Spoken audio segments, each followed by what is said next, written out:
crafting be as in depth as building? Oh wow, not even close. Crafting is going to be so much more in depth than building. What you've seen with building is really cool. And what we're going to do, obviously, as we go forward, it's going to be even cooler. But crafting is going to be much more complicated. There are going to be so many more options that you're going to have to create anything, frankly. Weapons, armor, etc. That's the whole point. Crafting needs to be a very in-depth, a very horizontal system where you're going to be able to create so many different things and do so many things with it. So yes, by far more in depth than building. So what's the core system for crafting? Obviously, we have not designed the system yet. What is important to know about crafting, as I said a little bit earlier, is that it's going to be a very in-depth system. Will it be mini-game based? Most likely. Will it be repetitive so that you'll have to create thousands of whatevers in order to level up or to make any money? No, don't have to do that again. Nor do we need to see a system like that again. Crafting is going to take much more time to create a single item. Obviously, the more powerful the item, the longer it's going to take. I don't want our crafters spending, hours just grinding arrows. I mean, that's really not fun.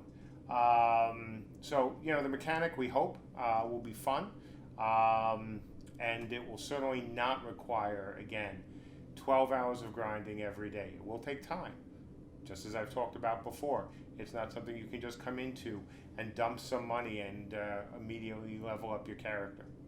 So, how will magic work in Camelot Unchained? Really, really important question. What I can say for now is that I want to put a bit more, frankly, magic into the magic. And I've seen this quote before. It's a quote I got from an article, I believe it was written for MMORPG, as a matter of fact. And, when I heard that, I was like, yeah, that's exactly what I want to do with this game. So, will the game be all, pew-pewing, with magic missiles or fireballs or things like that? No.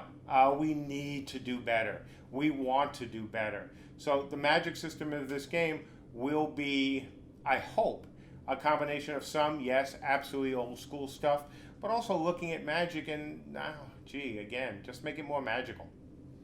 Oh, and yes, will there be, something akin to mana? Will you have to manage your pool, essentially? Yeah, absolutely. You're not going to be able to just run around casting spells forever and everything is okay. That does not belong in this kind of game. Combat duration. Will combat duration be really short or really long? Well, it won't be really short. Look, we do not want to do a game where, you can die in one hit. I mean, that's just, that just can't happen, especially in a game where, we want people getting into RVR right from the beginning. If the differences between characters are so vast, if you can hit for so much damage that another character, just dies like that, it's not going to be a lot of fun for these new guys. They won't be able to get in. They won't be able to enjoy themselves. Will combat last a long time between two players? Well, I hope not either, because then that's going to get boring. But there is a medium, and we're going to find it. But I can guarantee you, it's not going to be designed so that you could walk up to a character, breathe on them, and they die. Well, unless you have a dragon. But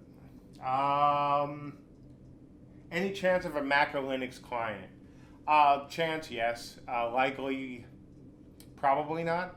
Not that we have anything against Macs, since most of the machines out there are Macs.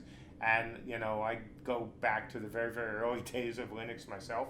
But the question is time, and then the question is how much support is there. Obviously, we did Mac clients for Warhammer. Didn't get the kind of support we hoped. Even Blizzard says true Mac clients are a smaller part of their business than PCs were. Do we want it to run on Boot Camp? Obviously, yes. Would we love to be able to make it work on Mac? I'll say the same thing I've said to anyone who's asked me about this through the contact button. If there's enough demand for it, and we can make a client that actually works well, because you've seen what we're trying to do, you see how important frame rate is to us, then if we can do both, I will absolutely consider it. Can a non-veil walker get out of the veil any other way besides dying? And the timer, yes, you'll have ways of getting out as well. If I'm going to put in a mechanism like this, there needs to also be an escape valve. Once again, balance.